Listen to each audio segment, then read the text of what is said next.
So this is the new film musical, which is based on a lot of properties. Actually, this starts in 1982. The original novel by Alice Walker was turned into adapted to film in 1985 by none other than Steven Spielberg, and starred Whoopi Goldberg in the titular role. That was then reimagined in 2005 as a stage musical, starring Fantasia Barrino, who is in this movie, and then now we get the film musical version of this. So this has been a long time coming to where we are now. The story deals with sisters Celie and Nettie, who are growing up in the early 1900s, deep south in Georgia. They live in a very abusive home. Celie, who's the main character, is sold to Mister, played by Coleman Domingo, as she's sold to him as his wife. He has this disgusting house, these three unruly kids, and she's sold to him as a teenager. And she gets there, and he's like, "You need to cook, you need to clean, you need to bathe these kids, you need to walk after them, you need to clean my house." It's an incredibly abusive situation. This is a very heavy film and property. Like the original novel, it deals with very heavy subject matter. She is subjected to domestic violence, sexual assault, other just general racism of the time. And while this starts very bleak, Celie, over the course of several decades, begins to meet other people who live differently, who don't put up with the abuse, and she learns to love herself, to overcome the situation that she has started out in. And this is told through the medium of song and dance. We have incredible song and dance numbers through different parts of the movie. This has an incredible cast, including Fantasia Barrino, Taraji P. Henson, Daniel Brooks, Coleman Domingo, Corey Hawkins, Halle Bailey, Ciara, her, David Allen Greer, Louis Gossett Jr., John Baptiste. I mean, it's a who's who of Black cast members, and it's incredible, and it's also very difficult property. Lots to talk about. Zach, what do you think? So I like The Color Purple. I think The Color Purple is a pretty good adaptation, but I think, hear me out, I think this movie suffers from being an adaptation of an adaptation of an adaptation. It's like one step too far. And I think the place that it suffers the most, uniquely, is in its director, Blitz Bazawule. Blitz is not a newcomer to the space. He's done a few features, but this will be the first time you've seen anything from his, like, in a theater.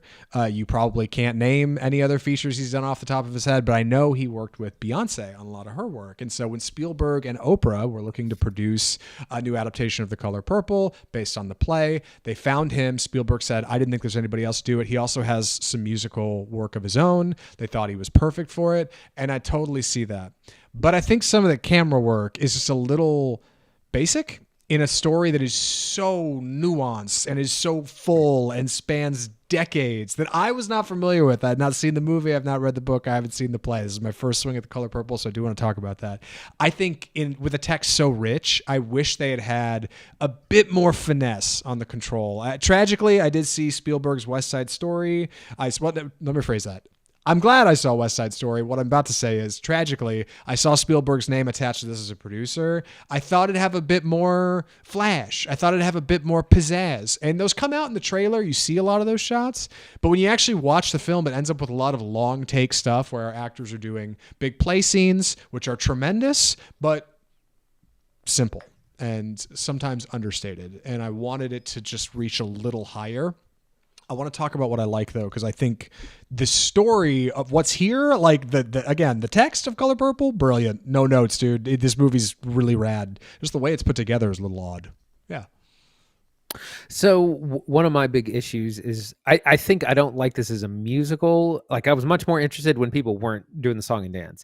I did appreciate the dance part of it. Like the dancing in the dance numbers and the music to that is fine. But a lot of the songs are just, they're not that memorable. Like, they're not, right. They're fine. Sing the they're theme to The not Color very Purple. Good. Yeah, they're not. You're not going to walk away humming the songs and the themes. But also, this is rated PG-13. The 1985 version, Steven Spielberg's version, was also rated PG-13. That was nominated for 11 Academy Awards, 1-0. The book is I mean, this should be to be done right. This needs to be rated R. It's a very heavy book, deals with heavy subject matter, and that's one of the things that's difficult for me. Is we would have these really jarring tonal shifts. You would have like again indications of sexual assault, and then a song and dance number. Then you would have domestic violence, song and dance number, terrible racism, song and dance number, and it's like it's just jarring to deal with, and it kind of has the kid gloves on. It feels very Disneyfied, and it works Yes. as a family film. That you would take your parents to see, and it just kind of pulls a lot of punches, and it doesn't get in kind of the seriousness. And one of the biggest tragedies is one of Celie's kind of coming of age moments is that she's a lesbian, she is gay, and they really sweep that under the rug in this movie. They hint at it, but to the point that it's kind of confusing some people, because she develops a love for another woman named Shug Avery. Shug Avery, Oh, Shug's played coming by to town, baby. Yeah, yeah. and all that is much more explicit in the book, and that's a big part of her learning to love herself and have new outlooks on intimacy and relationships. And it's kind of swept under the rug. It's played very, like I said, the kid gloves are on. It's just lots of things by insinuation. Their relationship is not very explicit. I think that's a big failure of the movie personally, and it's been something that has been a controversial part of this property since its inception and adaptation in 1985. So I'm a bit in the opposite camp. I agree 100%. I actually have a really good example of the Disneyfication of this because I thought the same thing when I was watching it. I think the sugar helps the medicine go down. I think the kids' gloves is good because the story is so brutal. I kept thinking, because I didn't know anything about this. I just walked into the movie thinking, I know it's about two sisters who I think get separated and go their separate ways and try to find the way back to each other, right? That's kind of all I knew about the story.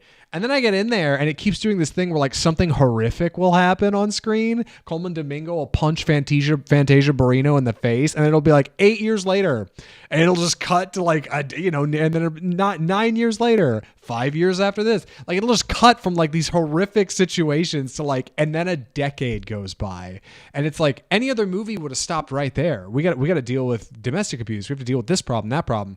Color Purple doesn't have the time because it is a world full of problems. And I think like in that way, its theme of seeing the beauty in like the tragedy, right? Being able to see brightness in dark moments, being able to appreciate the color purple of a flower, right? Like, or even the color purple of like a bruise. Like, I think that's really, really valid. And I think part of the way the movie gets away with this trick and makes it work for maybe younger audiences, PG-13, like you said, this probably should have, it's R-rated content, but like wrapped in a softer realm, is this idea of like Disneyfication. And it's not Disney per se, but I wanted to point to a very specific character, Coleman Domingo, as Mr. He is such an asshole in this movie, dude. He has to be. He is a wife beater. He is a dude, all the problems. He is a bad dude. But Coleman Domingo, who's excellent in this role, excellent, along with Danielle Brooks, incredible. Both of them incredible performances. Nuts. Super good.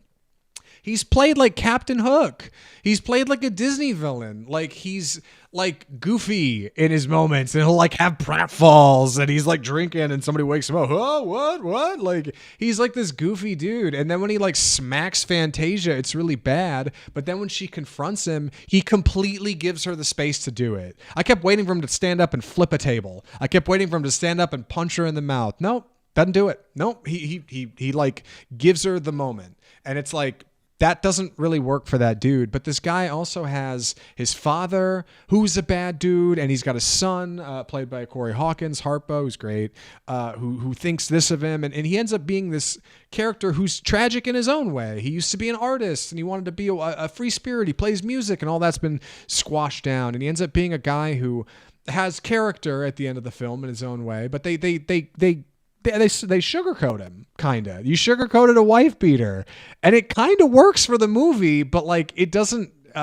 It just doesn't. It just feels weird. I can't remember the last time I watched a movie feeling this way about a character. I was like, this guy is not somebody I should like or care about.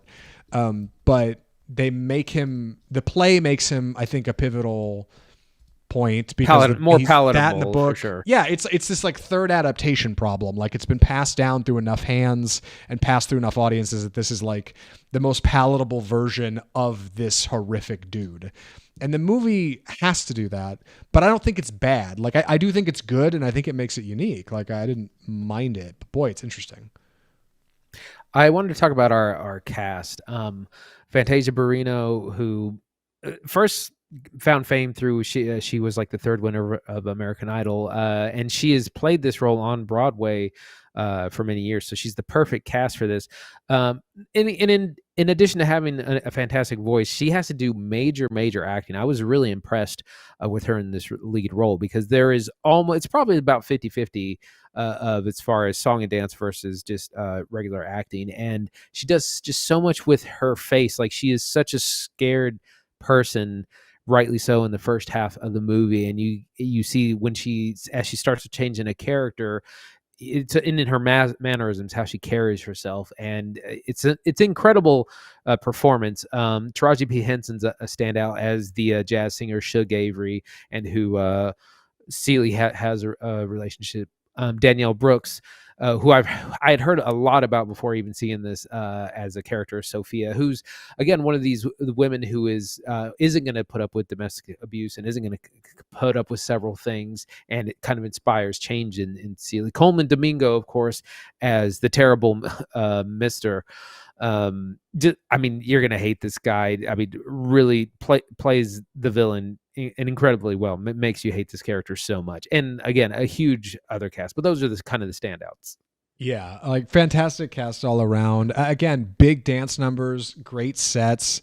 As far as this like little trio of musicals I've been rounding up at the beginning of this year and the end of last year, Wonka, Color Purple, and Mean Girls. Obviously, we haven't seen Mean Girls. We'll be catching that soon. But I think I end up feeling like if I had to catch one of these on TV and watch them, I'd end up watching Wonka over this movie. But I really do like The Color Purple. Like, I think it's a great adaptation. I need to go back and watch the Spielberg version. And just one more thing I wanted to reiterate before we move to recommendations regarding what I said at the open about our director, Blitz Bazawule. He's not a bad job. Just like, if you watch this movie after listening to this review, like, just keep an eye out for like real long pans and real slow zooms and real slow zoom outs and real slow pan left and real slow dolly right. Like, just a lot of really steady, safe camera work. And I think it's because A, it's an adaptation of a play. You want people kind of staged for their marks, but B, I don't know. I don't think he got as much expression on this as maybe he wanted. I don't know if Amblin was like, hey, you need to, keep it safe. You're adapting The Color Purple, for God's sake. I know he's talked about in interviews how big of a legacy it is and how important it is. I wish I'd seen a bit more flair. And again, this is me coming off of West Side Story. Like, I really was like, or even Paul King's Wonka, right? Like, Paddington director Paul King gets real creative with the camera. This one felt safe. And I think safe is okay because the text does 99% of the work. Actors are great. I like The Color Purple a lot. Any other thoughts for recommendations? I think I'm ready. Andy, would you recommend The Color Purple? I would, despite my, some of the issues I have with it. It is, I think, probably a very important movie and property for people to be familiar with. The song and dance numbers are really impressive. The story is painful and tear-jerking, but also uplifting in the end. Incredible cast and performances. Some of the best of the year for sure. This might have made the top 10 had it come out early enough. And again, some content warning, deals with some really heavy material, but overall recommend. Yeah, same. Color Purple's rad. Would recommend. Lots of fun. Try to catch it in a theater if you can. And try to get to a good screen if you can, by the way. I saw this at like a big megaplex at a local mall, and they had us in like a crappy side screen with like a stain on the corner. No fun, dude. Go see it loud. Go see it big. Like, I think that's where you're going to have your best experience watching this. I think it won't be the same watching it on a phone. Color Purple's solid though. Would recommend. Lots of fun. I hope they keep it. I hope they keep making good adaptations like this. Like I said, I think Amblin is in a good place to do things like this. Obviously, Spielberg likes a good musical every now and again. Of course, an adaptation of previous work. Like, solid. I like Color Purple. One more film we got to talk about before the end of the episode. My God, we're going on record time here, Andy. But this one's a mini review, thank God, because only one of us has seen it. So I'm going to grill you on all things, the sea, and Andy's going to share with us his thoughts on this next movie. Andy, what are we watching? Aquaman and the Lost Kingdom.